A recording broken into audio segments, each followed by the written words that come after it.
नमस्कार, जोहार। तो भारत मित्र देख रहे हैं आप। मेरा नाम अभिषेक भारती और राज्यसभा चुनाव की 2 सीटों के लिए माहौल गर्म है। माहौल इसलिए गर्म हो गया है कि हेमंत सोरेन ने अपना दांव खेल दिया है। हेमंत सोरेन ने आज एक बैठक की, मुख्यमंत्री आवास में ये बैठक हुई। इसमें तमाम विधायक सांसद जो है जेएमएम के लगभग सब मौजूद थे और इस बैठक में बाकायदा जो सूत्र बता रहे हैं वो ये है कि हेमंत सोरेन ने अपनी मंशा बताई कि राज्यसभा में दोनों सीटों पर जेएमएम जो है वो अपने उम्मीदवार उतारेगा और संभवतः आज शाम तक या कल अर्ली मॉर्निंग तक जेएमएम के उम्मीदवारों की जो लिस्ट है, जो घोषणा है, वो हो जाएगी। तो ऐसी स्थिति में अगर हेमंत सोरेन ये दांव खेलते हैं तो ये दांव बीजेपी और कांग्रेस दोनों को फंसाने वाला है। क्योंकि कांग्रेस ने अपने उम्मीदवार की घोषणा कर दी है। कांग्रेस से प्रणव झा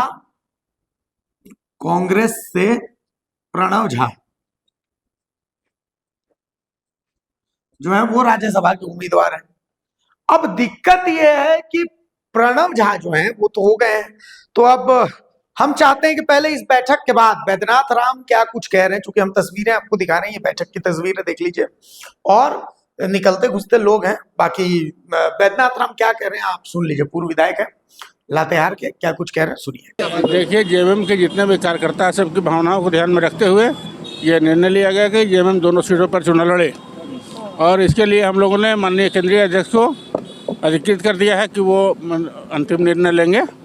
हम लोगों ने अपनी राय दी है कि दोनों सीट पर हम लोग को चुनाव लड़ना चाहिए, क्योंकि जो बातें आई हैं उस तरह होता नहीं है कि पहले तो ये कहा गया कि मुख्यमंत्री तय करेंगे, उनके पसंद का प्रत्याशी होगा, लेकिन अचानक से विदाउट कंसेंट कांग्रेस के प्रत्याशी का नाम घोषित हो गया है ना।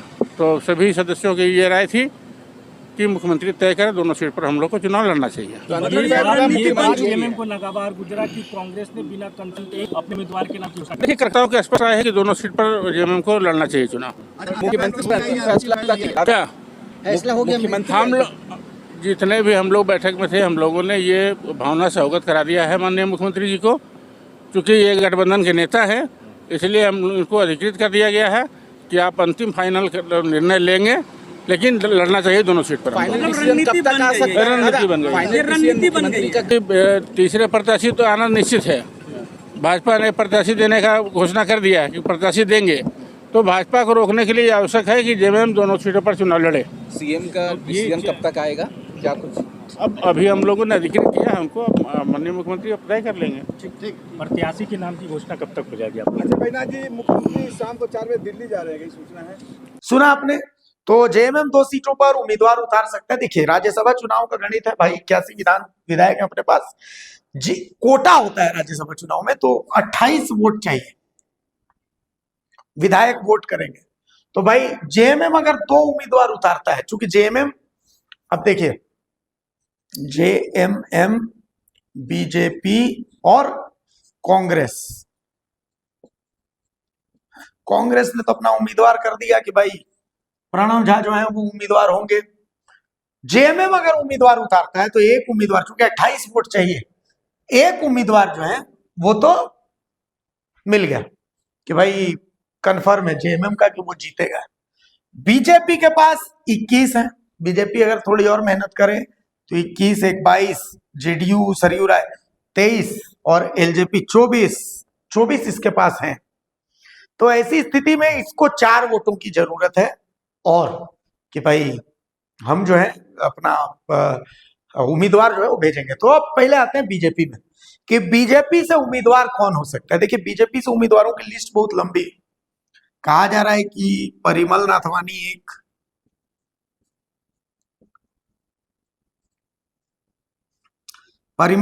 एक, दो हो गया आशा लकड़ा,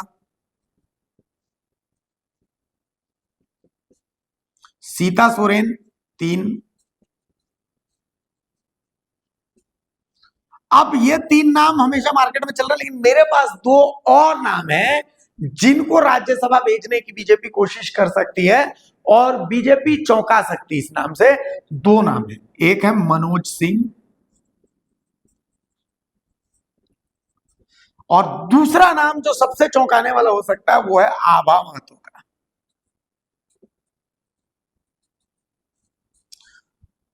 इन दो में से कोई एक नाम हो सकता है, और ज्यादा चांस आभा महतो का इसलिए है कि बीजेपी एक बहुत बड़ा दांव खेल सकती है। बंगाल चुनाव जीतने के बाद बीजेपी एक कुर्मी चेहरे पर दांव खेल सकती है। ठीक है, तो ये जो है ये 5 नाम है, लेकिन इन 5 में से आभा महतो के नाम पर बीजेपी दांव खेल सकती है। मैं आपको एक और बात बताऊं, अगर जेएमएम 2 सीटों पर उम्मीदवार देता है, ठीक है, जेएमएम उम्मीदवार अगर 2 सीटों पर देता है तो 1 सीट तो हो गया। अब आते हैं कि भाई प्रणव झा, तो प्रणव झा के नाम पर कांग्रेस के अंदर खाने में ही एकजुटता नजर नहीं आ रही है। बहुत सारे आदिवासी विधायक हैं जो प्रणव झा को वोट देने के लिए रेडी नहीं है। मैं आपको बता देता हूं, इनमें मैं आपको बता रहा हूं, जैसे शिल्पी नेहा तिर्की, राजेश कच्छप, चूंकि ये लोग स्थानीय प्रत्याशी मांग रहे थे, विक्सल कोंगाड़ी,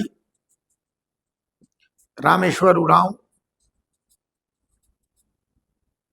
इसके अलावा सोनाराम सिंकू,